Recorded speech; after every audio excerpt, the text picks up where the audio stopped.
Sipping and roasting, yeah, that's what we do. Set 'em up, knock 'em down, make that cherry glow.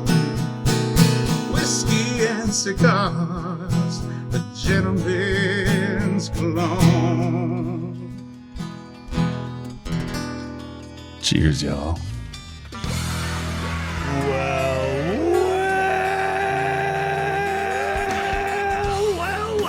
Sounds like a party just about to happen, ladies and gentlemen. Welcome, ladies and gentlemen, to this fine radio program, podcast, and video extravaganza known internationally as the world-famous Smoking and Toasting, or known to my good friend and business partner, Pat Fant, as The Drinking Show. The Drinking Show. Welcome to it, ladies and gentlemen. Yeah, Terry, thank you for more authentic sound effects here on the Smoking and Toasting radio program. Pat has a simple way of looking at things. Yeah, he kind of simplifies things. He breaks them down to the very essence of what they are. The Drinking Show.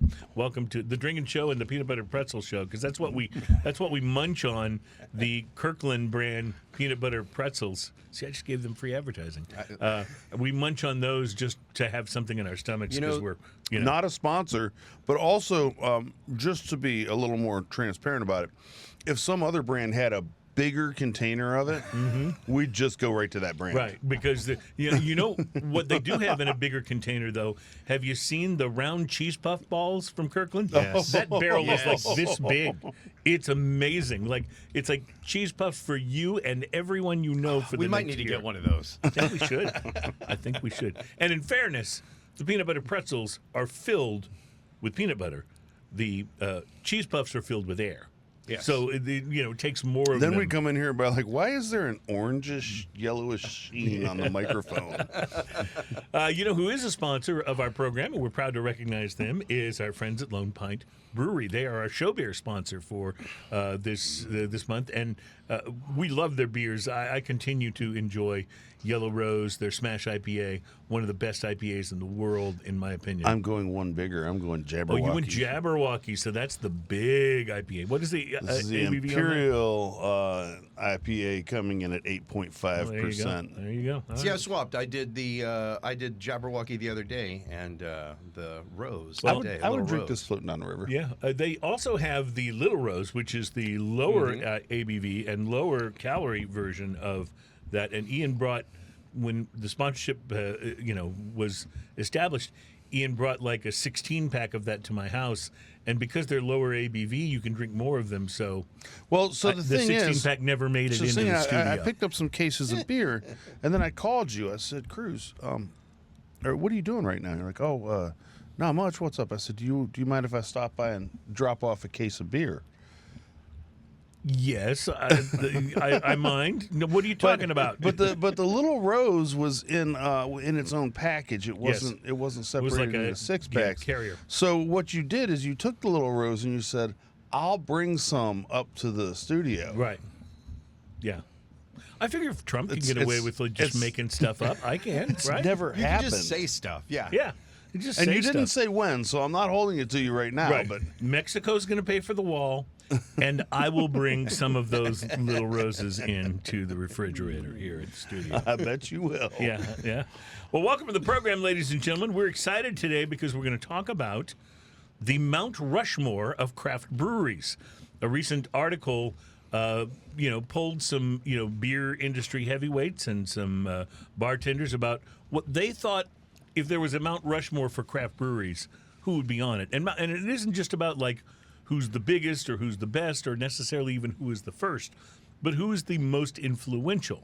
And that's what, when you look at Mount Rushmore, you figure those were 4 pretty influential presidents on it, right? So this would be 4 pretty influential breweries on our Mount Rushmore of craft breweries. Mm-hmm. So Ian has composed his own list. I've composed my own. We'll see how we stack up against the experts in the industry. So that'll be interesting and fun. We'll also be trying out some beers from, I think, some pretty important breweries. I don't know if they're Mount Rushmores, but they are definitely interesting enough and important enough that we want to feature their beers on the show here. I can't wait to see what they are, hear what they are, because I just saw them on the Twirly gig earlier. Yeah. Well, from St. Louis, Missouri, And the Anheuser-Busch... No, I'm kidding. But it is from St. Featuring a Louis. cold-activated can with a Vortex bottleneck. That's right. Neither of those were Anheuser-Busch, by the way. Just saying. And a 12-pack case that you can just open up and pour ice into. Yeah, there you go. There you go. From St. Louis and the Urban Chestnut Brewing Company, we'll be trying their Zwickel Light. It's a Kolsch beer. And so I'm interested and excited about Like every syllable of what you just said sounds so much more interesting than Anheuser-Busch. That's right. From Great Notion Brewing in Portland, Oregon, we'll be trying their Hazy Citra IPA called Ripe. We've had a great notion or two on here. We have. And another brewery we've had before, but I'm excited to see them return to the program, from Akron, Ohio, and Hoppin Frog Brewery. Hoppin Frog we know well. We'll be trying their Shenanigans. It's a high-gravity Irish red. Shenanigans. Yeah. So now we don't often have a red ale as the Shenanigans. big beer for the show. Yeah, usually the red ale would be first or second. Right, but in this case, I think it's around 14% ABV. So, and Hoppin Frog, when they do a big beer, they do it in those little cans, so it's like single use. So I've got a couple of them for us, so Awesome. we'd have enough to go around, because I know how Ian is about his floating down the river beers. And finally, from Portree, Skye, Scotland. And from Ian's private collection, we'll be trying the Isle of Skye 21-year blended Scotch whiskey. He deconstructed it and took it out of the giant shack that The it was giant. in. Not only did he do that, but I think you can notice, if you're watching the video version of the show, that he is also taking care of the precarious part of opening the bottle, Yes. so that there's no plastic cuts or anything that It's incurred safety here on the first. show. Well, we do that, and then I carefully cleared the neck of it. Yes, that's of important, too. Liquid, Carefully, so that, very carefully. so that there's less spillage. This is likely to be a good Scotch, something a little bit rare. It's a 21-year blend, so we don't want to have a lot of spillage and waste. Yes. Yes. Yeah. That's very, very, very important. So we have a lot of fun stuff coming up on the show, including tell you about some cigars to watch for. We'll be bringing you several of our recurring features here on the program. We'll get to the beverage of mystery here in just a moment, and we'll also bring you the drunken fact, which is a fact you can share at your next party when people are a little inebriated and they'll look at you and go, "Wow, dude, be smart." Yeah. Our drunken fact teaser headline for today. In and out, dude. Think Bill and Ted. Yeah. And what they they're. Did you watch the second Bill and Ted? I did. Yeah. Were you sad at the second You Bill mean and Ted? the A little third bit. Bill and Ted? I didn't watch Oh, the you're third. right. You It's mean the the third Bill and Ted? Yeah. Oh. Yeah. You're right. I Don't forgot forget, it they was had the the other third. one that had like a really good soundtrack. The Kiss song, God gave rock and roll to you, was on that one and stuff. Well, they can't do any more Bill and Ted's because George Carlin has passed. See, I know that's Yeah. and it just that's- wouldn't be the Had same. he already passed by the time they did that new one? I I don't know. I think so, actually. Have You to know go what back they're and look actually and doing see. right now? I saw an advertisement the other day. It was Keanu Reeves and Alex Winter, and they're doing "Waiting for Godot." Oh. A play. It says Because a that's- play about nothing. Because when you think of Keanu Reeves, you think of classic literary Yes, plays. classic literary plays, exactly. And I promise you, it is a real thing. Like, one of them posted it. I follow him on one of the things. You know what? and- We'll give him a little crap, but Keanu Reeves is like an American treasure. I'm He telling is. you. He is. The man is He's really apparently the nicest guy in the world. like does cool things for fans, and he almost is his Bill and Ted persona Yeah. in real life, is my understanding. He's just like this nice guy that's out to say cool stuff and please everybody. Ted So Theodore Logan. I love it. We'll also be bringing you in the second hour of our program a feature that has turned out to be the most popular part of our show for reasons unknown. It's a little thing where we call it drinking news, and we bring you a story from the news that is sometimes and often actually about drinking, but is always best enjoyed if you've been drinking. And our drinking news teaser headline for today: tattoos. They say more than the plane. The plane. I'm so glad you Sometimes made I a tattoo say- joke there. Sometimes they say no regrets. And no regrets. No Yes. regrets. No regrets. No But regrets. one of my favorite tattoo stories is when I read an interview years ago that Johnny Depp, when he was dating Winona Ryder, like way back in the 80s, got Winona Forever tattooed onto his arm. And at the time that he was doing this interview, they had already split up, of course, so Winona was not forever. And he had part of the tattoo removed, and at that point in time, it read "Wino Forever," which I thought was that was one of my favorite. So I had a Johnny friend Depp of mine. stories. She had her husband's name tattooed right here, like where your thumb meets your hand. Yeah. It had his name right there, Rick, and then they divorced. She was left him and very unhappy with him and stuff. I said, "Are you gonna like cover that up somehow?" She goes, "Oh, I got the right idea." Turns out her mom was a letter carrier for the post office, so she just went and got the return to sender tattooed right over the top of his name. Oh, see, that's a great way to do it. Don't have to go through all that painful tattoo removal. Yeah. Nope. Just return to sender. Just return to I sender. love it. I love it. Like I said, we'll tell you about some cigars to watch for. And the Mount Rushmore of craft breweries, as I said, we've prepared our own list, and we're excited about that. And we want to tell you about Coors Light, their new product. No. Is it cold activated? It is. It's actually cold activated and heat activated. Oh, So my I'll tell you God. about that coming up. I think it's time, though, that we try this very odd-looking Fresca-ish with no carbonation beverage that's been placed before us here. It is a little something we like to call The Beverage of Mystery. The rules of Beverage of Mystery are pretty simple. One of us will bring in a beverage of mystery. The person what brung it is the only person that knows what it is. The other members get to, sniff it, sample it, and render their verdict, and then we reveal what it actually This is. smells horrific. Okay, you know what it smells like? I'll tell you exactly what it smells like. Yeah? Smarties candy. I had to put this down and Smarties. make sure it wasn't my hand. Yeah. That smelled so bad. I was like, what is going on here? You know the Smarties candy that Yes, you get yeah, out of yeah, the little yeah. package like that, and they're like, little knockoff sweet tarts or whatever, but they're older sweet tarts. Right. That's what it seems like to me. Is If the it Smarties. smells like that, if it fell on the ground, onto a pile of marijuana that got meshed in with some Yeah, I was gonna dog poo. I was gonna say, you know what? I bet you anything, this is definitely a THC beverage. Oh no, you Like- can smell like, that. There's yeah, a little it's- skunky in there. When you, New from Hershey's. Rancid Smarties. Rancid Smarties. Yeah, there's definitely Rolled some, in, rolled It's like in. it's like Smarties you left out on the lawn for the. it's like Smarties Oh, you this left smells out. horrible. Like it I get smells what you're so saying. bad. I get what you're Smarties saying. you yeah. left out on the paper towel where your buddy was rolling joints. That's what it smells like. Okay, well, is anyone brave enough to Next taste to a this? fresh dog offering on the lawn. Anyone brave enough to taste this? Oh, you know what? It tastes like water. It literally tastes like nothing. It tastes like just bad water or something. I don't know. It is Oh, not. no, it tastes like perfume. That's what I'm It's saying. not- It just tastes oh. like some sort of bad water. Oh. Like yeah. I think I've had enough. That might be one of the worst things we've ever had As a beverage of mystery? as a beverage That's of a mystery. pretty big claim, sir. I mean, it's We've had it's- some it's- bad beverages, mystery. It's Oh my not gosh. good. Does a swig of the beer cancel it out? Yes, but it's a hard swig because it does bad things to the beer. Oh, yes, it does. Oh, right, let's- if you drink it more, you really get the. Yeah, but It's like you bit into a joint. I'm going to take your word for that whole "if you drink it more" part. Yeah.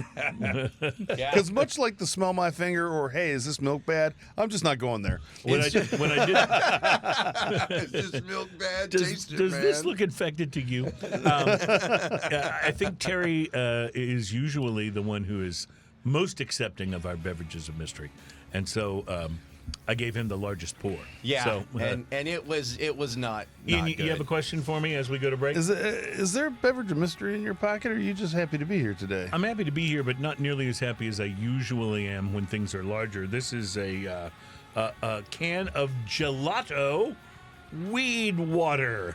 Oh, And it tastes exactly Well, like it is. I mean, hey, at least they made it. They said what it tastes like. I mean, it tastes like. I feel like you agree, right? Ian? Weed water. it Like, is hemp-infused water and 2 milligrams of CBD per can derived from hemp.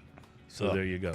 It's also not good at all. that's No. freaking terrible. We've had some THC beverages that have actually been quite The tasty. last one we had wasn't horrible. Yeah, we've had some that have been pretty good. I This didn't is like not- the last one either, but we've had a couple that But were you didn't okay. hate it this much. Not No, one this of is those. terrible. We got to take a break while we try to peanut butter pretzels, whatever we can find to get this taste out of our mouth. It's Smoking and Toasting, and we will be right back. Shave my tongue.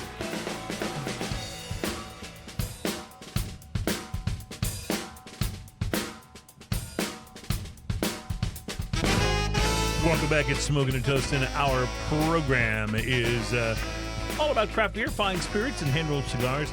It's show number 448. We're going to get to Ian's Cigar Week here in just a moment. But before we do, it's time for one of our favorite features here on the program. And now it's time for another Smoking and Toasting Drunken Fact. If that didn't sound important based on the massive amount of echo on Terry's voice, it's the fanfare that kind of brings it home. You know something serious is about to come down, Yeah. right? Yeah. Your drunken fact for today, and these are facts that are good for you. I mean, when everybody else around you starting to get a little tipsy, maybe you are too, but that's okay. As long as you can remember the drunken fact and pass it on, you will be the hit of the party. And we know these facts are true, by the way, because we found them on the internet. That's right. Are you ready? That's right. Internet cannot lie. Like many fast food restaurants, In-N-Out Burger puts a number on your receipt and calls that number out when your order is ready. No big deal there, right? But the burger chain has a policy that there is one number that they always skip, and you will never hear an In-N-Out employee call out 69, 69. I was thinking maybe 666 Yeah. or Yeah. I thought maybe 13. They Yeah. would think that, but no, 69, dude. So So yeah, they come from, I guess in California, they're just that. That's how that works. I don't know. because the resultant snickering Yeah. causes cancer in lab rats in the So- state of California. All I can think is that Spicoli is at Yeah. every one of those. He said 69. So yeah, I guess that's it had to be the snickering. They have sorry, like- but that's a very much a Yeah. Yeah, for sure. They have two of those here in town. Like there was one I passed by the other day, and I told the kids, "Oh, we should go to In-N-Out," and they were like, "Oh, that sounds fun, but it's a really long wait." Yeah, it's like 30 minutes. Like I each love their time you burgers, go. but if you're in California, it's not No. that long of a wait because they're everywhere. Yeah, but they're like Whataburger. Yeah, here in Houston, so Texas. yeah. I've had the In-N-Out burger, and I say it's very solidly meh. I think it's fine. I don't dislike it. Are you a I'm Whataburger gonna- man? Dude, Whataburger kicks its butt. You know, Whataburger, the crazy thing about Whataburger is it's not even about the hamburger. It's about everything they put on the hamburger. That's what makes, and I'm not kidding, that's what makes that Whataburger taste. Because the burger itself is a fairly thin slice of beef, you It's know? all the other stuff. You know, funny enough, Whataburger keeps putting out all these different, like the campfire burger and Yeah. the barbecue burger and all that. And every once in a while, I'll try one, and they're always not good.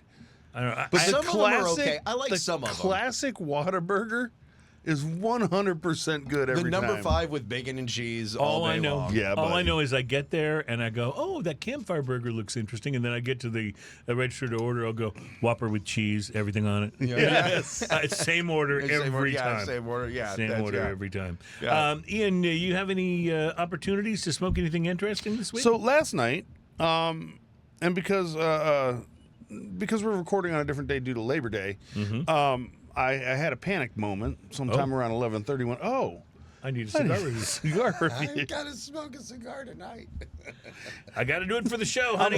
I'm late for a very important date. So I dug into my humidor and I thought to myself, I know what I'm going to do. I grabbed myself a Camacho Triple Maduro. Didn't you just review that? You might say, hey, didn't you just review that? Yeah, I did, in fact, say that. But I remember also I said at the end of this, maybe if I tried a smaller size. Ah, so you tried a smaller size? Come So out to yes, Triple the Maduro. Corona from the Gorda. Okay. And so this is a 5x50. And I just basically, I kind of went side with the one that I had last week. Went here, so I have this little sort of hybrid review here. This is, of course, the San Andreas, Mexican San Andreas wrapper, hunter and binder, Dominican hunter and United States filler. This is all Maduro wrappers. Espresso brown oily wrapper with some veins, the black and chrome band and footer, very firm overall construction. So far, nothing's changed except for the size profile. That was it. Did it change the flavor, though? That's what I'm curious about. The initial light on this, on the one last week that was the 6x60, the initial, the pre-light sniff, I got barnyard, sweet mocha, and coffee. On the shorter one, smaller one last night, I got a little more chocolatey, like pure chocolatey kind of note to it, but I still got the barnyard and the coffee. I used the clip. It had a medium draw on this one to start with. I did get the dark fruit that I got last week, the gritty cocoa and the rich earth. The first third of this cigar started stronger.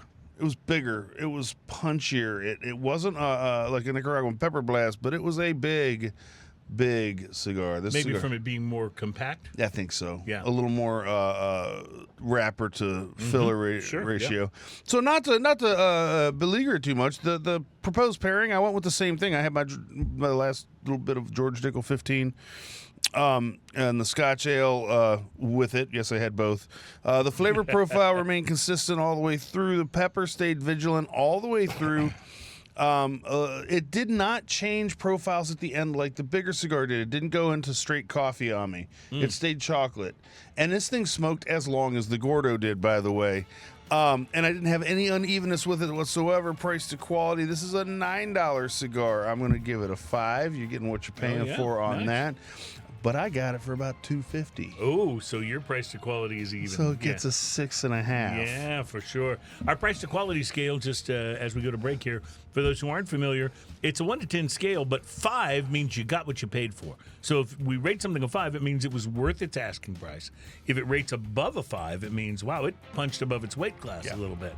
And so that's what it is when you pick it up. Yeah, when I shopped it online, I got it for $2.50 for the smaller one. That's not bad. We will take a break and be right back. It is Smokin' and Toastin', show number 448.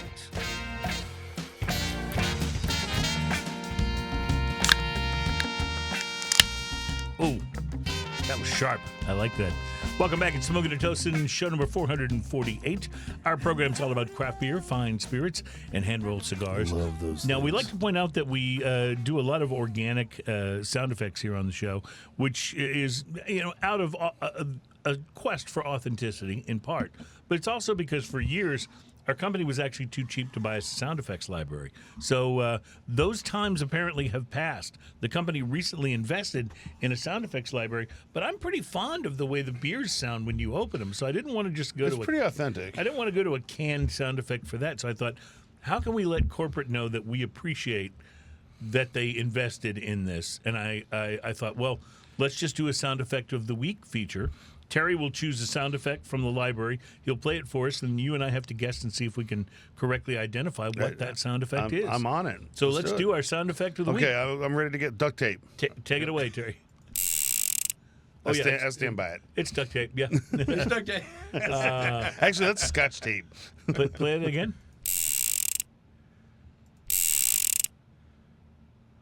A mouse passing gas. I don't know. That's what my knee sounds like when I get out of bed. Is that, what it reminds me of? When I was a kid, there was this toy.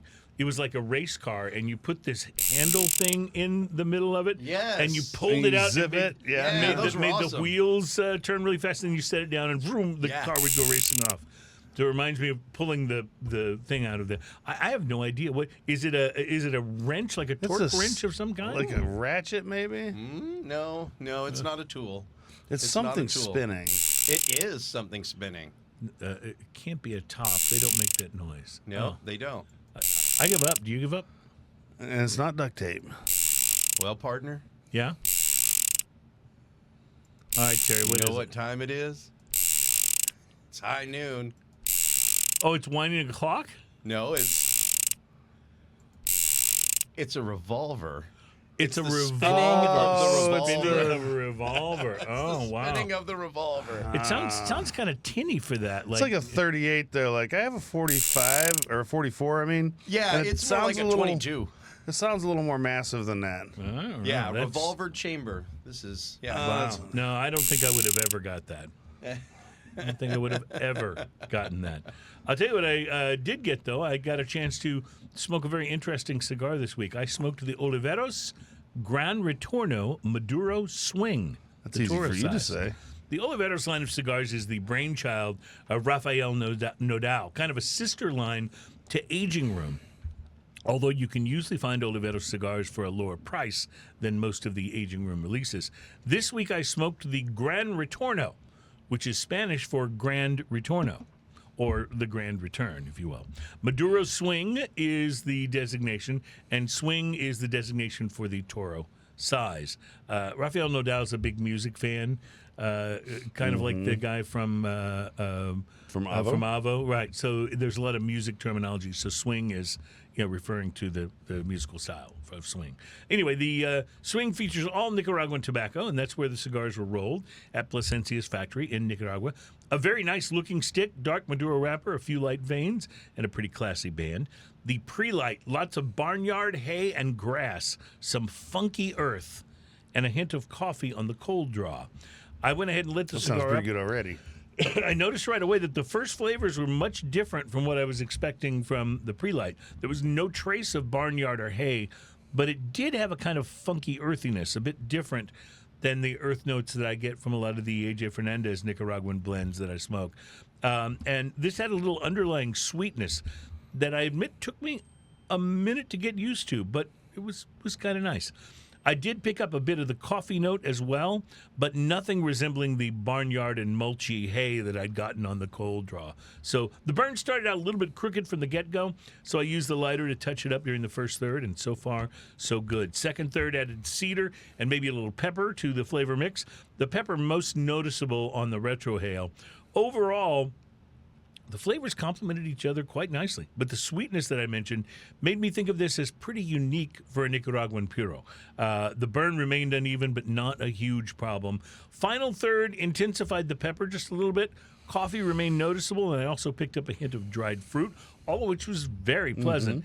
Earthy notes had almost completely disappeared, which was, again, in contrast to most Nicaraguan puros that I've had, which are very earthy. Still, the balance was nice, and the flavors all complemented each other very well. Suggested pairing.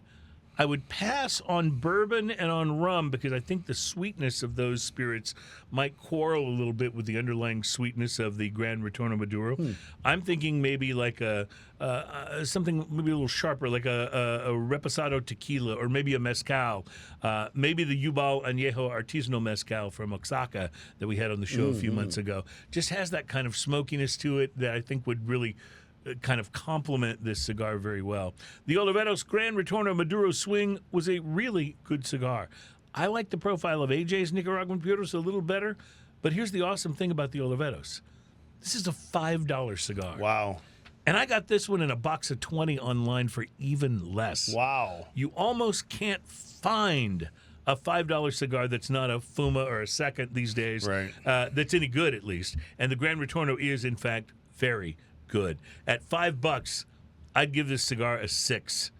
If you get it for less than that, it's inching into the 7 range. I don't know why this cigar is so cheap, but it doesn't smoke like an El Cheapo, and I'm thinking of picking up another box at this price while I can. This may be one of the best buys that I've stumbled across cigar-wise in a long time. That's awesome. So, yeah, really, really an enjoyable cigar. And I'm sorry that you keep hearing my watch beep. My wife is sending me potential drinking news stories, which I have to totally be cool with, because Yes. if she didn't send me potential drinking news stories, it would be so hard to come up with things. So she finds this stuff on the internet. that. I don't that and recipes. I don't know how she does it. She finds recipes, And recipes. recipes, and drinking news stories. All I seem to find are sites where they show boobs. So she's a much better internet sleuth than I am. Ian, you poured our first beer here, and I want to. I know we've got the B-roll, but I want you to hold up that can because this is a Zwickel Light. It is. Immediately when I saw the can, I thought, "Oh, that has to be." That almost looks like a PBR. Like it's just, it's got that sort of mainstream light beer look to it. But in fact, the Zwickel Light comes from Urban Chestnut Brewing Company, a very reputable craft brewer out of St. Louis, Missouri. So you've already done some research while I was coming talking in at 95 calories and 4% ABV. So it's a real legit light beer. I can't wait to see your face when you try it. Oh, yeah, it's different. it is, but it's full of flavor. Lots of flavor. It's got so much flavor, especially right up front, that it's almost unbalanced, but not in any kind of unpleasant way. This is I agree. delicious. Way more on the palate than I was expecting because I was expecting light and crisp and drinkable, and maybe just a little bit of that hopper malt flavor to It make it. finishes almost too clean. Yeah, it's a little fruity even. But it's really fruity and bright up front. Lots of flavor. I'm hoping this isn't still being influenced by the weed water that we had for the beverage mystery. But no, this is pretty this good. is good. It's interesting, and it's a little left of normal too. Yeah. For what you'd think, a light beer. And 95 calories, this is, if you want something with some flavor, I mean, come on. Every time I'm like in line at the little store downstairs in my building and I see somebody checking out, a 6-pack of Bud Light or something, and they've got great beer selection down at Phoenicia, the little store in my building. I want to tap them on the shoulder and go, man, there's so much better beers over there than that, But this would be one, like, you could recommend this to anybody that does like, mainstream. That's in the light calorie beer. count area of the Michelob and Michelob Ultra. Absolutely. And it's And not. what is Michelob Ultra? 90? Probably It's 95 something like that. calories. 95 and think about this: Michelob Ultra has virtually no taste. This is exploding with flavor. Yes. Michelob Ultra. It's like, okay, I get that this doesn't have a huge amount of flavor, but I'm trying to be responsible and not drink too many calories and blah, blah. Yeah. That's your rationale. Yeah. You're not drinking it because you're like, oh, I love the flavor. I mean, see, Yeah. even people Yeah. that like it a lot, Yeah. that's not Yeah. why they're They're drinking not- it, yeah. right? It's to try to, be able to have a beer or two and not feel like you just loaded up with 800 calories. you Yeah. know? Yeah. So, but this is amazing. Yeah, it's pretty darn good. I'm gonna have to is. go find more of this. This is quite delicious. It's not bad at all. I'm sort of digging. Really that. good. Yeah. All right. Well, I'm Zwickel Light. is it Zwickel Light. Zwickel. ZW. Light. And I think Zwickel is actually a style, or it's something.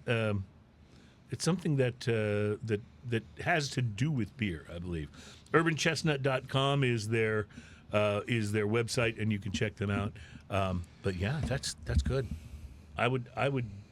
I would drink that floating down the river. Yeah, exactly. I You got get everybody a saying it A now. lot I of would. those floating Yeah. down the river. You really could. But that would be really good. I need to tell some people about that I know that drink Michelob This Ultra. also, I believe, as the can warms up and the beer warms up, probably still tastes good. yeah, I would think so. Although it does recommend that you keep it refrigerated. It But- said best when cold, but I'm going to pour a little bit in here. I'm going to set it aside. All right, We're you going to try try that in about 20 minutes and see All what right. happens. Another light beer, Coors Light, has gone on to do. I'm sorry. Reset what I just said. This isn't about Coors Light. It's about a cousin to, not a cousin. It's about a beer that looks a little like this in the can. Pabst Blue Ribbon. Pabst is in concert with Campbell's Soup. They've released new soups. That's weird because Campbell's soup has flavor. Beer cheese with potatoes and chorizo soup contains sausage, potatoes, and creamy cheese infused with PBR beer flavor. And it's beef, bacon, and beer chili with beans Boy, that sounds like a bad night. doesn't Beer it? flavor. Yeah. That one has been infused When with you got PBR one more beer bad flavor. decision left in you, but you're already at home. It reminds, Campbell soup. it reminds me of my favorite line from Mr. Mom with Michael Keaton, where the woman goes, "You fed a baby chili?" Man, I don't even know where to start. Beer cheese with potatoes and chorizo soup. My favorite part of that is Pabst Blue Ribbon flavoring. Think of a Flavor. bowl of full-bodied soup in your basement flat with Pabst Blue Ribbon beer dripping down your chin. It Basement says in the article. Wow. Campbell's seems less concerned. They call this the ultimate flavor collaboration. That's from Campbell's Chunky Senior Brand Manager Ryan Pauling in a press release. He says, our fans love bold, unexpected taste experiences and the unexpected experiences later. No, he didn't say that part. And pairing Chunky's hearty recipes with the iconic multi-flavor of PBR brings something totally unique to the soup aisle. What's your take on PBR? I mean, as a bit of a beer snob, is PBR like Okay, drinkable? so let's give credit where credit's due. PBR has flavor. Mm-hmm. I don't think it's a particularly good flavor, but it is flavor. It's there. Hey, I would listen, take. weed water had flavor. Yeah. It just My wasn't. lawn has flavor. I'm just saying, it's not a, it's not a. No, it's not something I'm going to reach for. But then again, Lone Star, that's our kind of local in Texas PBR, if you will, and I don't really drink it very much. Yeah. So nice and cold, Maybe we it's need to okay find once in a some. while. But Maybe we need to find some and try it. So I did mention Coors Light. Coors Light has another product they're releasing, and it's a deodorant. what? Yeah. No, officer, it's just my deodorant. That's right. I smell beer. Coors Light has released a deodorant called Dura Chill. I don't think the world was asking for this, but Coors partnered with Duradri, an all-natural deodorant company, to release a new super effective deodorant that, like their beer, is cold activated. Does it turn blue second. under your arm What do you so you mean can it's know cold that it's cold? activated? From the recent announcement, inspired by the viral trend of chilling beauty and skincare products for an extra refreshing boost, DuraChill feels best straight from the fridge. So the idea is you put your deodorant, your Coors deodorant, into the refrigerator, and then you spread it under your armpits, I suppose. Deodorant in the refrigerator. I bet that makes your eggs taste good. Yeah, boy. I'm Yeah. going to scoot over these peas That, and these Hot Pockets and get to my deodorant this That morning. box of Arm & Hammer I got in there is going to be working overtime. I'm telling you. Yeah. Arm & Hammer makes a deodorant. Why don't you just go with that? You know? exactly. I'm seriously Just put that in the fridge. Like, It'll yeah, take, But take see, care of at two least things at Arm & once. Hammer's job is to take away odors. Right. So it makes sense. Should that be if Deaudrey's job is or Duradri's job is the same as that?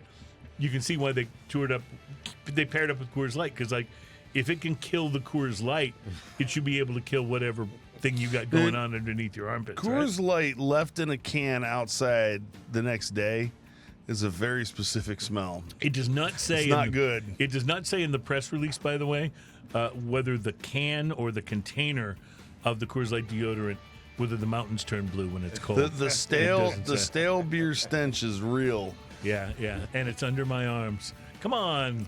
Come on, let's dance. All right, let's take a break is what we should do. We'll be back with more tasting and more shenanigans. Oh, Shenanigans is the name of our big Shenanigans, beer that's today. right. Yeah, so excited about that. It's Smoking and Toasting.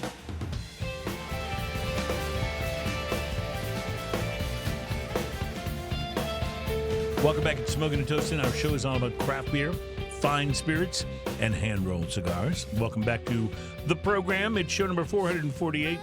Ian was wondering about the Zwickel Light that we tasted in the last segment, what it would taste like when it warmed up. And I don't know if it's warmed up enough for your taste test, but I just took another sip of mine, and it is a bit warmer than it was, and I get a little more lemony flavor to it. You see what I'm talking about at all? I'm going to go ahead and say it's flat and lemony now. It was better cold. And much better cold. Yeah. I didn't wait for that test because I knew that It's wouldn't not be good awful. for me. Yeah. But it's much better cold. It does say right here on the can, best when refrigerated. They're not kidding. Drink cold and drink now. They know what they're talking about. Vote And early I'm going to vote guess often. mine's in like in the 60-degree range right now. Yeah. I don't think I'd want to taste it at 70. No, probably not. Yeah. So Does not stand up hot. it's kind of like IPAs. Like IPAs are really best cold. You know, there are some beers that work a little better when they warm up to room temperature, but IPAs are usually best really cold. And we have an IPA we're about to try that Ian's See, gonna.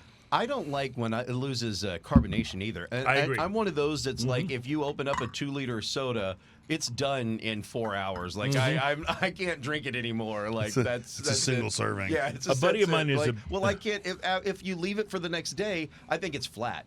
I can't do that. A buddy of mine is a big Diet You have Coke to put it fan. in the fridge at least. Even at that, it's just A buddy of mine's a big Diet Coke fan. He buys the 2 liters, and what he does is after he pours himself some, he literally crushes the bottle until he gets all the air out, and then puts the top on. See, but I think that's worse because That's I worse. think that gives it room for all of the air to expand out of the soda The CO2, into yeah, that. the CO2 then fills and up that's the- what. So I'm one of those that tries to keep it as full of air. But seriously, the next day, I mean, I can't. There's not enough carbonation in it for me. I'm like, nope, Oh, that's so the done. biggest trick is to keep it cold in the first place. Right. Yeah, cold is good. Yeah, but Cold just, is your friend. Because cold holds carbonation better. yeah, yeah.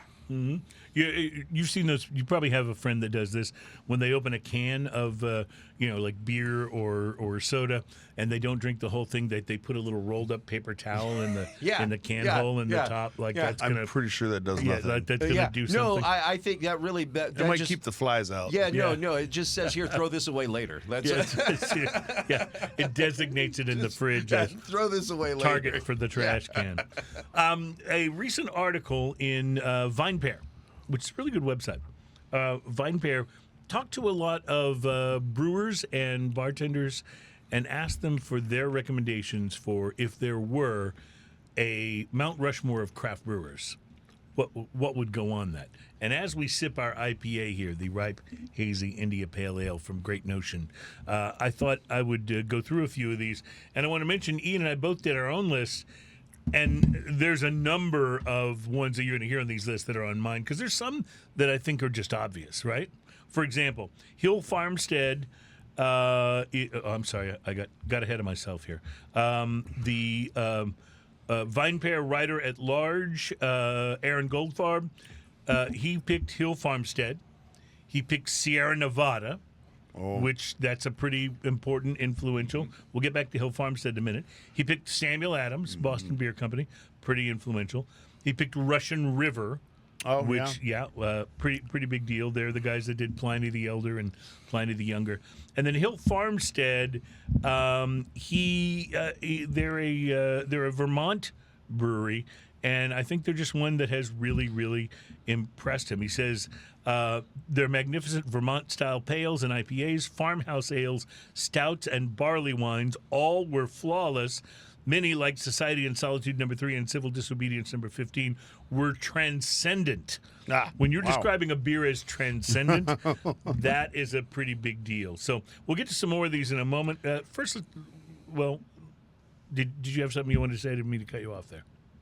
I'm sorry, no. Oh, okay. Well, then Well, I let's was gonna sample say- this beer and we'll come back to it. Yeah. So first off, try the beer because Boy, it smells ripe, I can tell you that. And I don't mean ripe in a bad way. I mean ripe like it's exploding with citrusy fruits.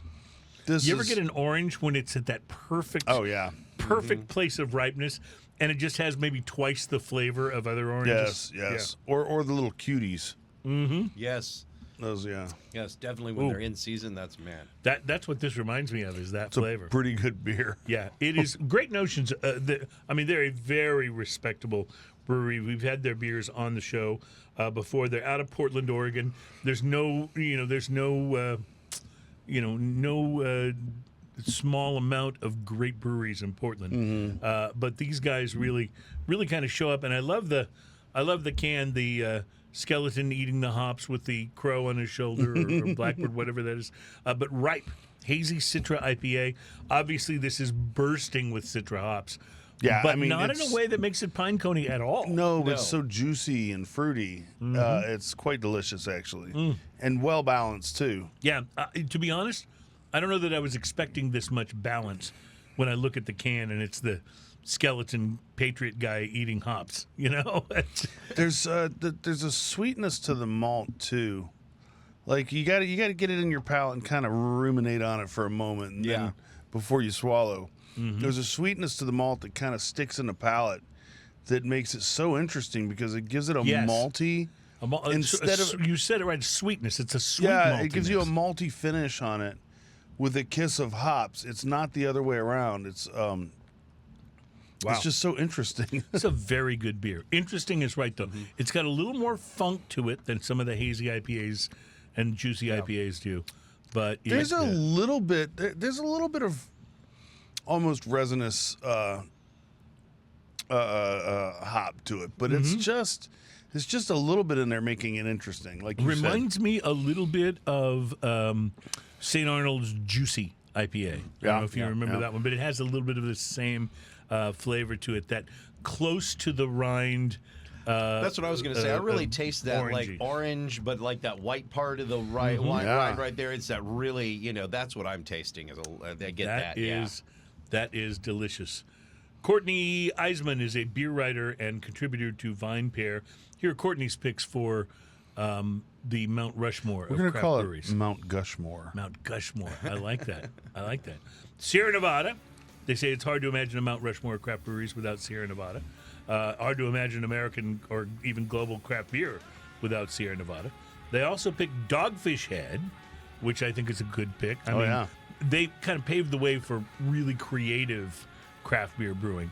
Allagash, which is an interesting choice. But see, if you were up in the New England area, like Allagash is a big deal up there.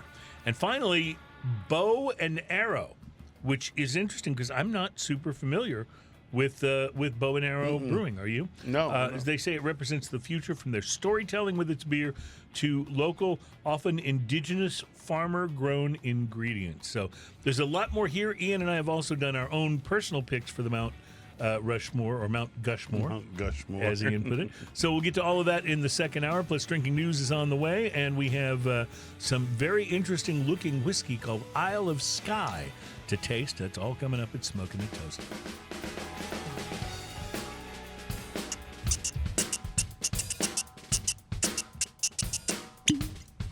That's our version of scratching like a DJ, like wooka, wooka, wooka, wooka, wooka. Yeah. That was the cork on the top of the bottle, just I for any. like that. That was Any who Ian don't get the. opening the Isle of Skye again, real, original, and The organic people that sound blended this effects. 21-year Isle of Skye knew that I was going to do that. They that's did. What, That's what why they set this whole That's bottle why up they set for. it all up just like that, so it would work perfectly. Perfectly. And I haven't had any of the whiskey yet.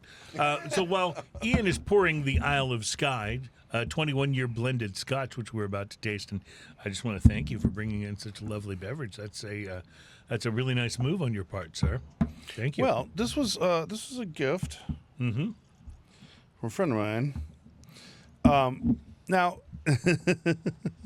this comes from it's a pretty good friend Total to Wine. give you a 21-year.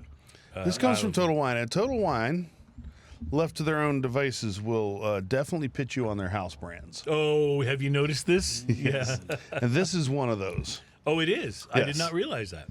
So I know a little bit about this. Now I know I came in with the bottleneck cleared, but I'm pretty sure at the time I tried this, I had quite a few other imbibements for And the evening. I will just mention that sometimes that can impact your thinking of a. I'm So sure. I literally don't remember what this. I'm sure there are many of the final beers that we have here on the show, like the last beer late in the program, that I'm even more enthusiastic about than I would have been had we not already been And doing this a lot of smells sales. like it smells like brown sugar It really does. That's the first note I get is just with that like almost a almost- kiss of maple. almost caramelized brown sugar, and there is a little There's- maple in there. There's some vanilla, a little bit of oak. Everything you're saying makes me think I'm going to love this. because those are just the flavors that light me up, whether it's rum or tequila or Scotch. But this smells much more mapley than I'm used to Scotch smelling. Scotch, I'm used to being a little more minerality, a little more clearness. I get what you're saying. I'll tell you after taking the first sip, it's not what I expected. Or what you remembered. I didn't remember. I think I time traveled at that point. Yeah, may have been. So this strikes me more like an American single malt than a Scotch. There's a kiss of smoky and peaty in there, just a Tiny bit, though. It's not. especially on the retro hail. It does come get that across. So, all right, here's what I'm getting. It says matured in oak cask. I'm feeling like this is new oak. Because there's so much oak going on. There's it's like some almost astringent astringent to it, right? It's like almost raw oak feeling. Or a long time. Well, I guess 21 years in an old oak cask could probably give it a whole bunch of that. I guess so, but I think you're What right. do they say? It's got more of a new oak vibe to it, I think. What do they say? Not much, apparently. So they say on the nose, shelled walnuts and dried banana. Okay, I can go with a little bit of banana in there. And brown sugar definitely says. Yes. Then wood smoke. Okay, I get all that. Clementines and treacle. Treacle. Oh, if you're a good boy, you can have more treacle. I don't even know what treacle is. It's a treacle pudding. Okay. Yeah. On the palate, it says a rich body with a mouthfeel to match, yielding honeyed porridge. I've never heard that. Porridge. This is Treacle. so they really bring this over from the They're words. like, and listen, guys, we're this gonna is real need some British Isles. We're gonna stuff need some here. extra syllables in this. This is real British Isles stuff. Tropical fruit and allspice. Okay, I can go with a little bit of that. Then it says wonderfully on the finish, wonderfully tenacious rich oak. Yes, well, tenacious rich oak is definitely what's happening there. Tenacious tea. Dried fruits and soft peat smoke. So yeah, they nailed the finish. It's interesting. It's not as good as I was expecting. So It's not bad. I went to AI and asked what treacle is. And here's what AI said. Treacle is an uncrystallized, thick, golden, or dark syrup produced during sugar refining. You should have known that, you lousy human. You must die. But see, they use it on like pudding over there. Like they use it on pudding and stuff in there. Like So this is why you went with the British accent. That's why I and went with that because Okay. it's very like British and that's what you would do, like treacle pudding or something. I don't know. I did not know there was a thing. Honestly, I didn't know it was a thing. Yeah. Fascinating. Did it That's why also I- say, "Are you Sarah Connor"? Man, did those Terminator movies nail it or what? Like, I know they're kind of ridiculous and overblown, but boy, did they get the script right when it comes to where we're headed. Hey, Man, if we're between- lucky, we won't be around when the end of the world. when Between the that apocalypse and the happens. Running Man, Yeah, for sure. Now, let I me mean, ask- we're already at Survivor Man. We're only like one step away from Running Man. That's right. Ian, I want to go back to something you said about this. You said not as good as you were expecting. Explain. It's Is it the peatiness that's kind of no. I actually really like the peatiness in there. The peatiness actually gives it a little something for me to hang on to. I think that the front end of this is there's no complexity to it, right? 21 Well, there is years on the should finish. have a lot of complexity. I mean, go try even a 15-year Glenfiddich or a 14-year Glenfiddich. Well, you're putting it up there's against so some much, stiff competition now. so But much yes, I know what complexity. you Well, mean. this is a $100 bottle of whiskey, I was going to ask. Oh, yeah. okay. right? Okay. I mean, and, All right. and to be Okay. fair, $100 sounds like a lot. what can you except get for this says 21 years old, so that's like nothing for a 21-year-old Yeah. whiskey. Right. So what can you tell me like Because- a great whiskey you can get Because for the $100? the Glenmorangie 18. Yeah, I was just about to say I don't know if I'd go for it over a Glenmorangie. The Glenmorangie 18 Yeah. is how much? like double that, I think. Yeah. So and you can't get Glenmorangie 18 is the half archive. this The price. Glenfiddich. No, it's double the price. but it's also incredible, you know? Right. Or it's at least half again this price, but it's also incredible. The Glenmorangie Archive 21 is $230, $250, and it's fantastic. I don't know if you remember, a while back I brought in that Signet. Yes.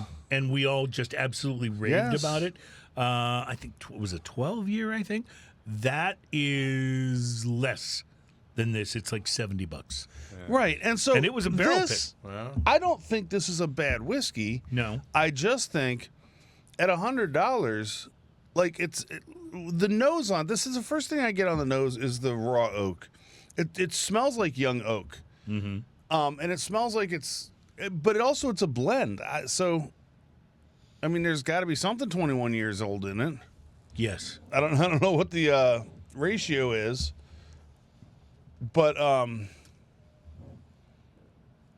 well, I guess it's if you're going to call it All right. Let me just. if you're going to call it Scotch whiskey, it has to be at least 21 years old for everything, right? But what are they blending? And that's the other question. There's no telling. And when it's called blended, that means that it's not blended from in the same place. It's blended from some outside sources. All right. So I think the way to clarify this is if you had told me this was a $60 bottle, I think I'd have a very different opinion of it than at $100.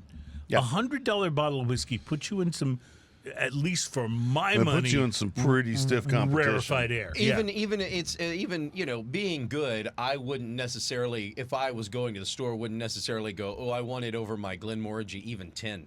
You know what I mean? The Lasanta from Glenmorangie is $50 to $60. Yeah. And that is a phenomenally good whiskey. Yeah, and so while again, this is not a bad whiskey, it's just not. I feel like it's overselling itself at 21 years. Yeah. You add It doesn't 30 taste like 21 years. add $30 to this, and you could buy my favorite tequila of all time, like the Reserva de la Familia. Add- and that will blow your mind. You know Add what I mean? $50 to it, and you got Dalmore cigar malt. Which kills this hands down. Like Dalmore Cigar Malt. And again, this It's is one of the fine. best whiskeys. This is fine. It drinks okay. Right. There's nothing wrong with it. But I think it's being oversold as a 21-year-old. You expect more from the 21-year-old. If you gave this to me with no age statement, I said this is probably fine. If you gave it to me with no age statement and said it was $60, I'd say, hey, kind of a win. Yeah, good stuff. I It's agree. not real complex. Now, this is only available at Total Wine. This is a house brand. I It's think only so. available there. I think that's Okay. I think that's what it is. I didn't realize that, but that's interesting. Very So interesting. and now don't get me wrong, because a lot of the house with the house brand, like that Chestnut Farms that I have at the house, I thought I'd brought it in, but maybe I hadn't. I'll have to bring it in. A lot of those are house brand from Total Wine, and some of them are really good. Yeah, well, I've tasted some, I don't know if they're house brands, but some Specs barrel picks that I thought were among some of the best whiskey that See, I've ever I don't had. think Specs does the house brand thing. I don't think so either. Not for Yeah, they not do for barrel like picks, but their not- whiskeys. yeah. I mean, And they they aren't- obviously they have a house brand for like their cherries in their like mixed nuts and, and stuff all like that stuff, Yeah, right? Sure, But yeah. I don't think they have house brand whiskeys that they bring in. I will say exclusively. this: there's much less pressure on you to buy their house brand by their people who are trying to help you out, if they do have a house brand. I don't think they do. I'm pretty sure although- I've never seen any kind of house brand. Although that's I will say there is one guy in the tequila aisle that will not leave me alone. At my favorite Specs, he's like, every bottle I pick up, he's good tequila. Yeah, I was like, I'm sure it is. Like, please leave me alone now so I can shop. But just browsing. yeah, exactly. I need to hang a sign around my neck when I go into the tequila aisle.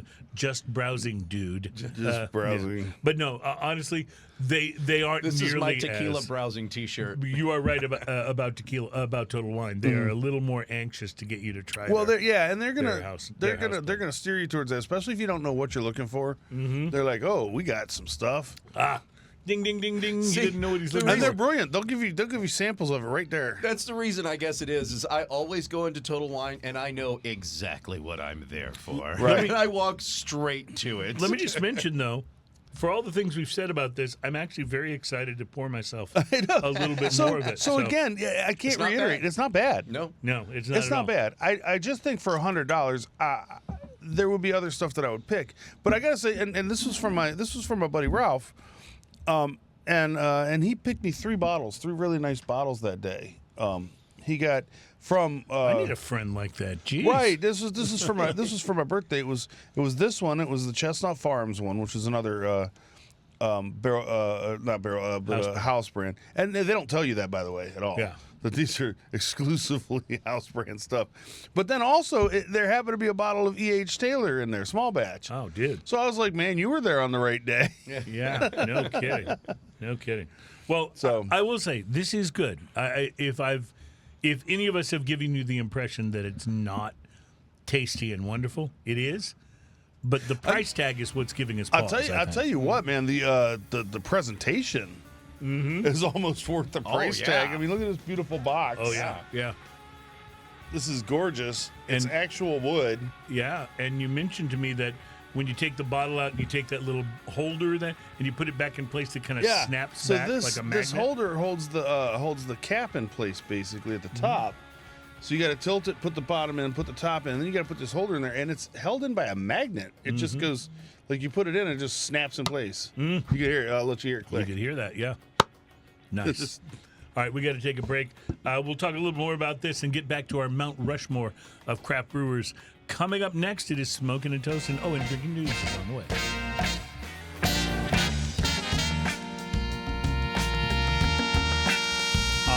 My friends, welcome back. It's Smoking and Toasting. Our program is all about craft beer, fine spirits, and hand-rolled cigars. Thank you for being here, and thanks to our radio audience, which continues to grow all the time as we add radio affiliates around the country who apparently did not listen to the demo and added the show anyway. Wonderful. So we're thankful to all of you guys for doing that. We appreciate it. We are drinking some whiskey that Ian brought in. Isle of Skye. We have determined that it's good, but maybe doesn't match up to its price point. And we talked a lot about it actually during the break. So this has been a very interesting whiskey to discuss. Your It thoughts says about right this? here on the Final front, thoughts, it says, maybe? rich. It says rich in distinctive island and Speyside malts. I will say, I just took a drink of it, and I'll explain maybe what was different about that.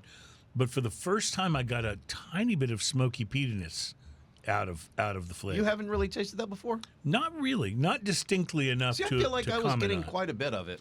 Well, what I did was during the break, I had a sip of that, and then I went back to a drink of this Great Notion Ripe Hazy Citra IPA. And what I noticed was the IPA is less complex, but more orange juice. Oh, and yeah. it's not necessarily a negative could see thing. that. Would you concur with that? Let's see. Oh yeah, More directly orange juice, right? yeah. You very lose- directly orange You juice. lose a lot of the different flavors that were swirling around, but it's not unpleasant. It's actually pretty delicious orange juice, orange Julius sort of vibe. Now, when you go back to this, It tempers down some of the raw oak, which makes this taste a little young. I'm looking at very, very tiny words here. It says, distilled and bottled in Scotland by Ian MacLeod Distillers Limited. oh, Ian McLeod, that dude. That Ian MacLeod guy. I have no idea who that is. No, neither do I. Isn't he from like, what was that? There can be only one. I think he was a character in Deadwood. Yeah, I was going to say some Western. I was trying to think of some Western.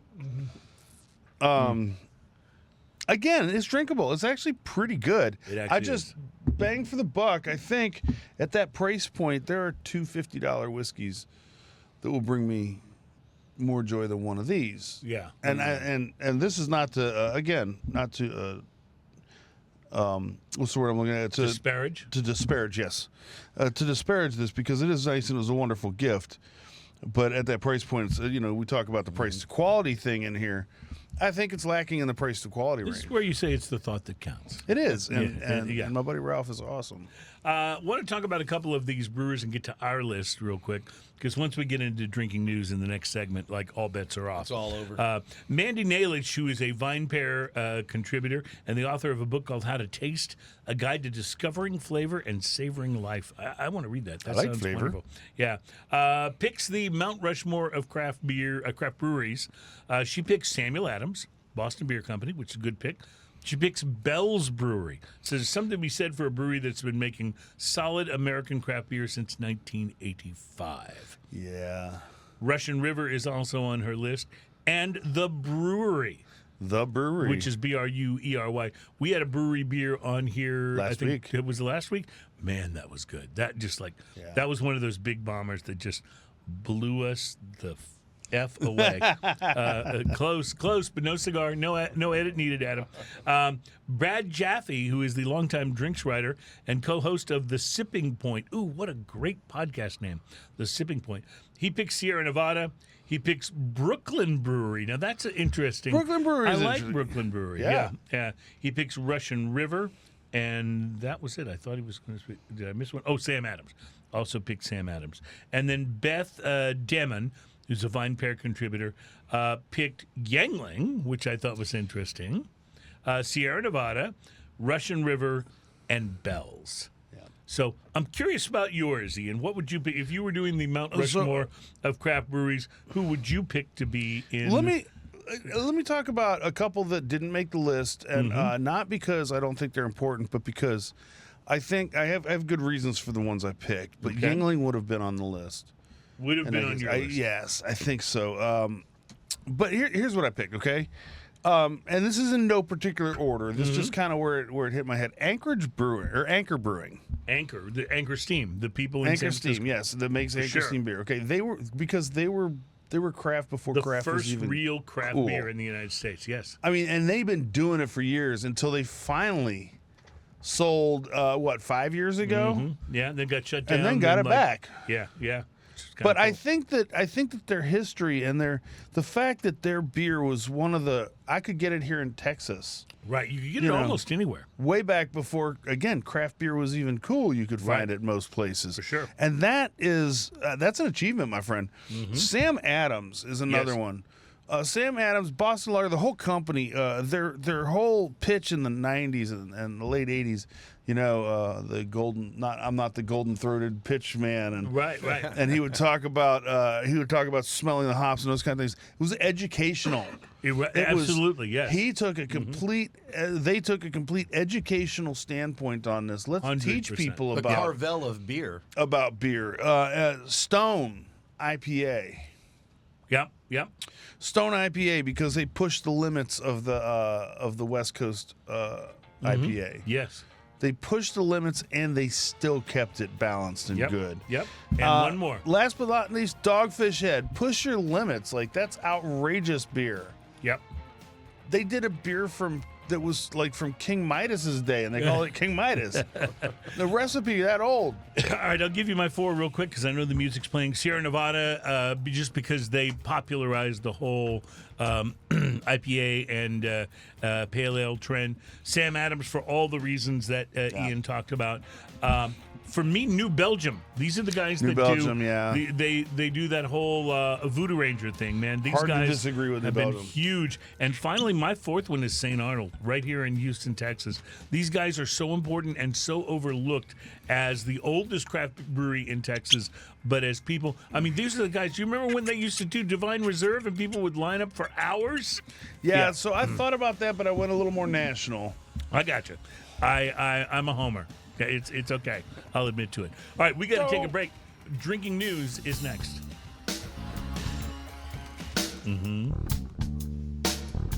You know, sometimes I think that if people could hear what happens in between the segments here on our show, we might be way more popular than we actually are. Welcome back. It's Smoking and Toasting. I just referred to myself during the last segment break as the seventh Bay City Roller. Make of that what you will. We have a show to do.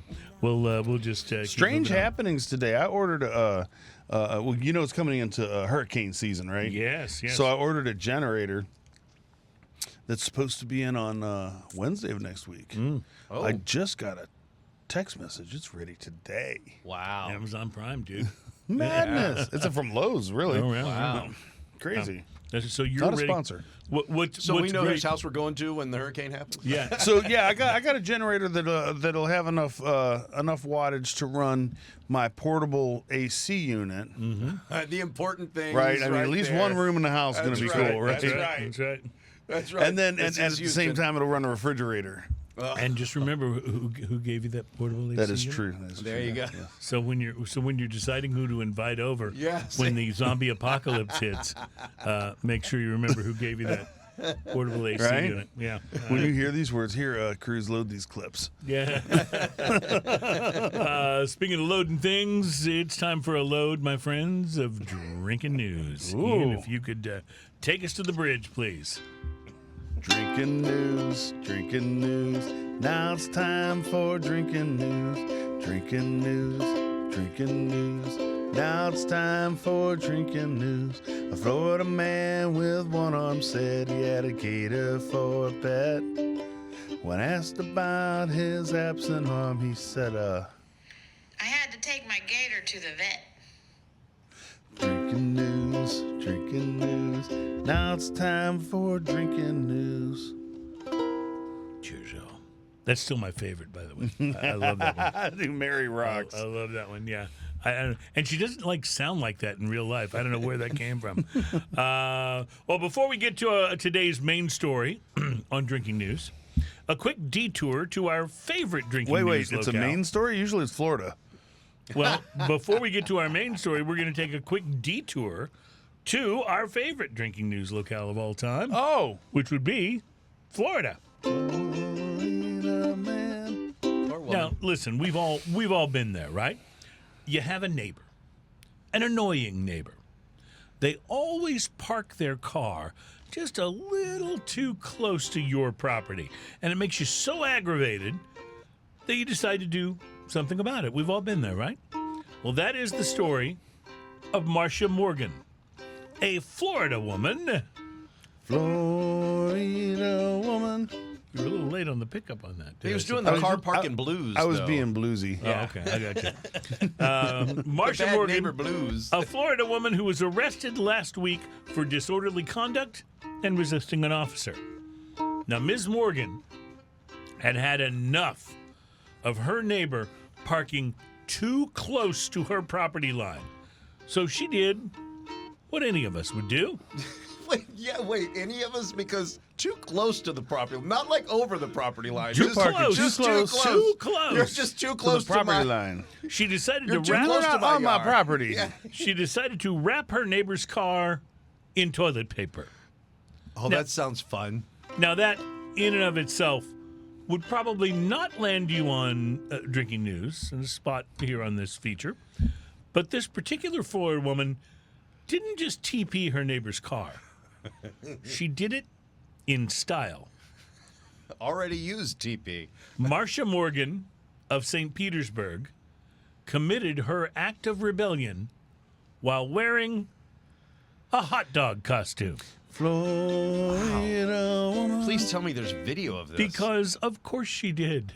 Made Because- sense at the time. Because Florida. And this may shock you, but according to police officers, the Florida woman was apparently intoxicated at the time. No way. I can't believe what you just said.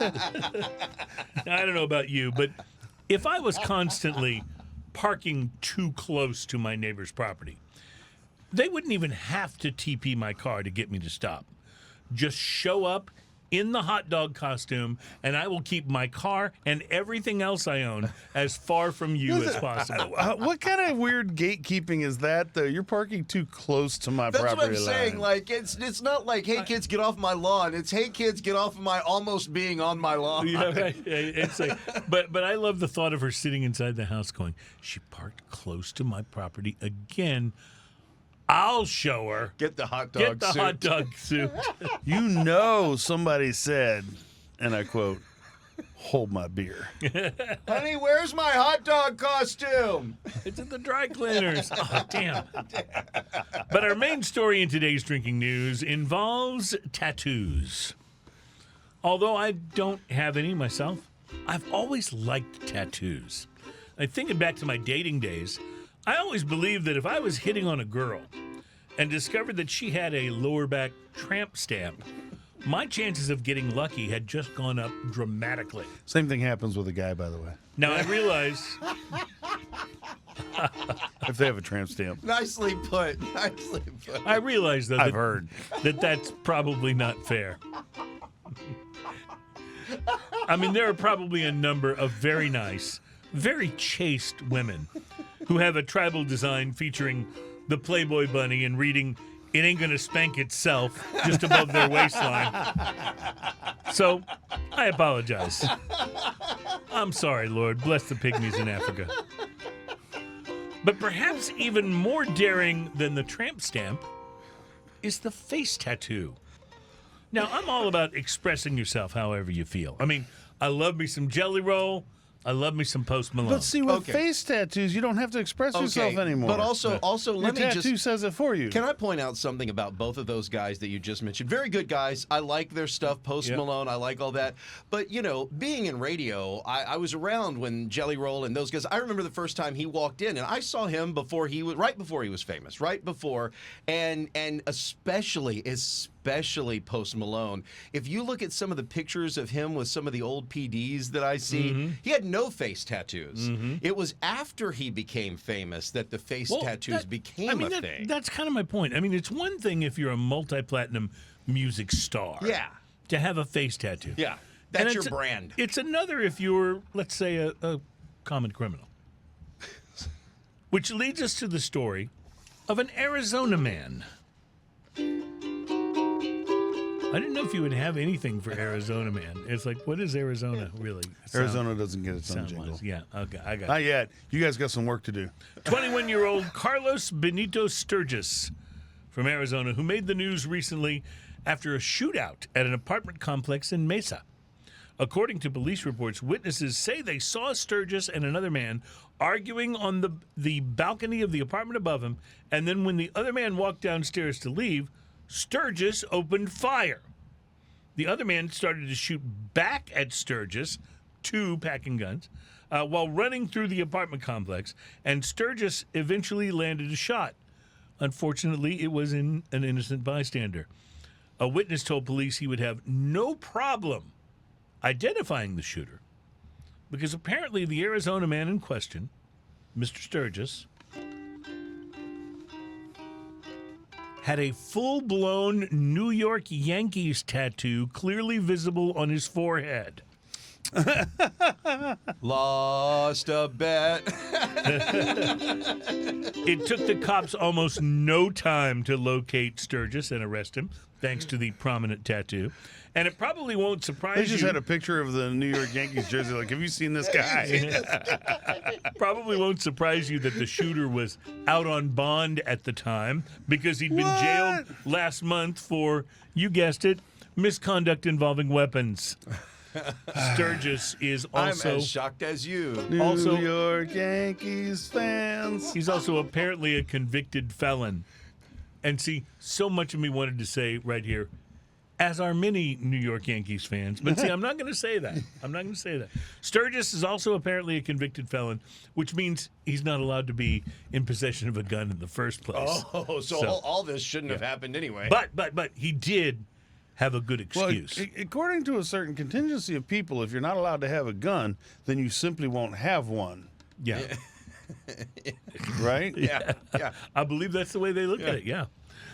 But at least Sturgis did have a good excuse.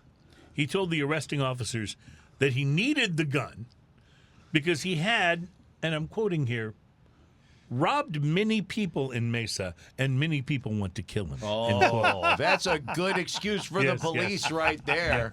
Right. All right. Do you have one that just goes- Arizona, man. gonna say, do you just have you one that gotta goes- win on that one. Moron. Arizona, man. And I'm go Nathan, there. Arizona. And I'm Bottom line, if you're a convicted felon and you're committing more crimes, you might want to think about getting your telltale face tattoo removed. Just saying. And by the way, we Maybe can't. put on a little Also, makeup. also, you know what? Just on the whole, just aside from the legal aspect of it, where people like, the cops can identify you. If you've robbed many people and many people are after you, do you think that maybe the distinguishing mark of your face tattoo in the city where you've robbed many people might have not been a great idea? And listen, because it's not just the cops after you. We also can't ignore the obvious question here. Why a New York Yankees tattoo? What do you bet he's never been to New York once? Do the Yankees offer free admission to games on face tattoo night? Like, is that like a thing? Hey, everybody that's got a face tattoo gets a free admission into the game. Personally, I'm not a Yankees fan, so it seems to me this would actually He just walks right in. be a pretty embarrassing tattoo. Hey, it's Joe. Come on in. But if you think that's embarrassing, Was it the Yankees should send him a cease and desist? yeah, oh, totally. Yeah, You're kind of representing. Well, okay, fair enough. we but have stop learned, it anyway. We have learned that you have, yeah. No. But if you think that's embarrassing, kids, wait until I share with you that our face tattoo criminal's story has left me feeling a little bit inspired. Oh. And when inspiration strikes, what I'm prone to do is to take that creative spark and use it to write down a few verses of poetry or prose, something to put the moment into proper literary perspective, right? And so that is what has happened to me here, as I put to paper a short sonnet, a simple verse, if you will. And despite the gathering group of protesters outside our studio doors here demanding that I cease and desist, I'd like to share it with you anyway, right here and now. Could I get a little poetry reading music, please? And it goes a little something like this. A criminal in the wrong place had a Yankees tattoo on his face. But the cops dropped the hammer and threw him in the slammer, where his cellmate now gets to third base. Reporting live from a tattoo parlor in Arizona, where after a full day of drinking, I've decided to get I Heart Carrot Top tattooed right here on my forehead. I'm sure I won't regret this. Carrot Top. My name is Cruz, and that is your... Drinking news, drinking news. That's our time for drinking news. Cheers, y'all. Carrot Top appreciates the reference. He appreciates any publicity he can get, trust me. I got so wrapped up in this that I forgot to pull our beer out. Have you seen that guy since he's been working out? Oh, yeah. I mean, that's old news, Yeah, but but- he looks terrifying. He does, but he had a He has always a looked terrifying, residency for in the record. Vegas for a long time. Like, that's like he really. He was funny on Reno 911. He's funny when he does things. either but you're right, either he he's just looks, either he's actually funny, or he's that intimidating now. the stuff I've seen, he's kind of funny. It's just you have to get past that. That's the thing. Yeah. Usually it's not comedians Can't stop staring at him. that Wondering go what's that going on. like that Yeah, drastic, yeah, right? yeah. It's usually like actors and actresses. It's like, why is there such a like Christy Nome, like with the big puffy lips? Yeah. You know, it's like why? People don't want to age. People don't I mean, want to she's age, not, and she's you don't not an have to. unattractive person. No. Like she should have been just fine. Well, the way see, her this lips is were. where people think that they don't want to age and they need to start early by not aging. But when you start in your 30s at Botox instead of at your 50s at Botox, it's a vast difference in the way you make it. Like we were talking about earlier, Lil' Kim. Have you seen her? Oh my God! Remember how cute she used to be? Yeah. She's terrifying to look at now. Yeah, there's so many. I think they should do. I think Resident Evil 9, because I think that's the next Resident Evil game. Resident Evil 9. I think it should be Resident Evil 9, and you should be fighting zombies that had Botox. Because Botox zombies from hell. That would be the scarier zombies. What's for the sure. virus? It's the what's the virus in that one? The Raccoon City Yeah, virus? Or there's a name for the virus. Yeah, the T virus. Oh, yeah. The T virus accidentally fell into the Botox supply. Ian has poured us some Hoppin' Froggy style Shenanigans. Froggy style's high gravity Irish style red. It's 14.5% ABV, and I know we are basically out of time for this segment, but we will sip this and be back to give you our thoughts, assuming we're still sober enough to give them when the next segment breaks here at Smoking and Toastin'. Stand by, my friends. I feel a big one incoming. Did I mention wow?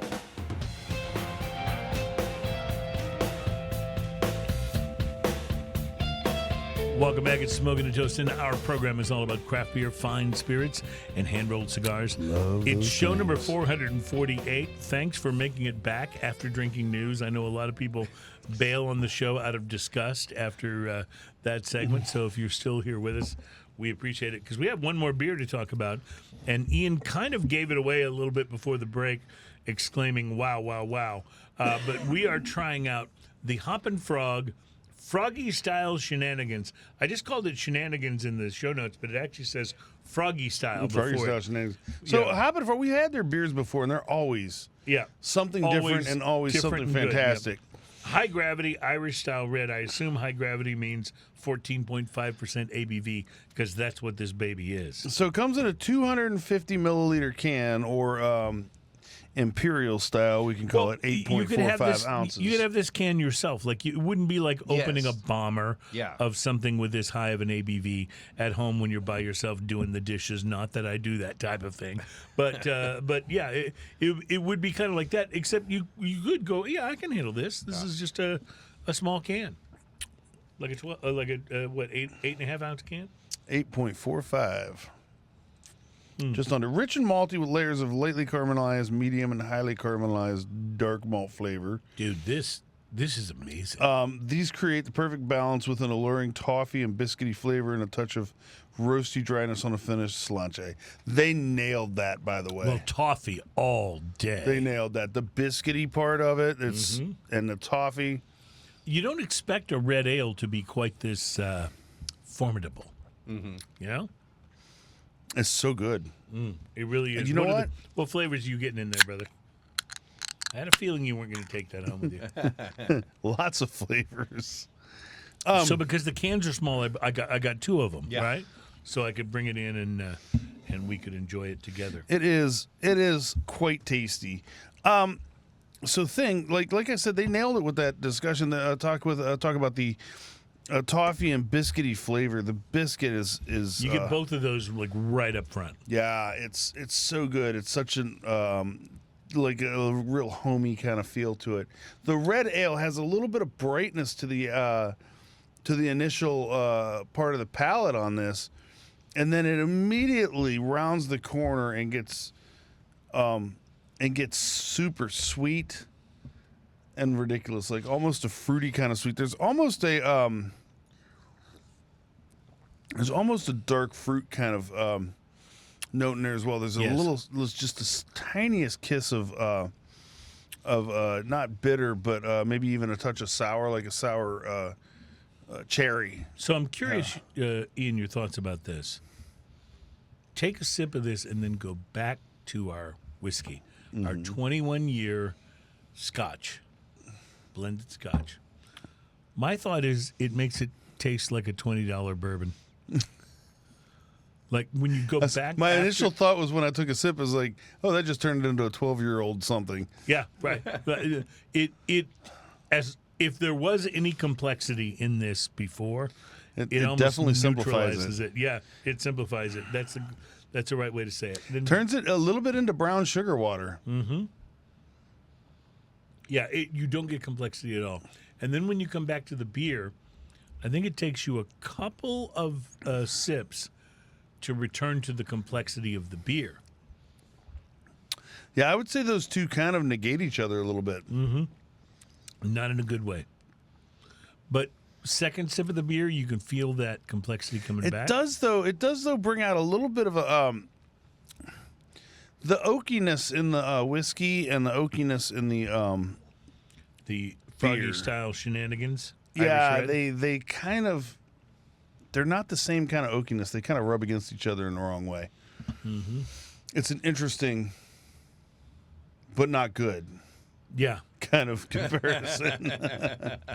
Makes me wonder. I mean, when you think of the Irish, you think of people that like, and I don't mean to stereotype, but you think of people that like to drink. Like all my favorite like Irish celebrities are all like big fans of either beers or spirits or whatever.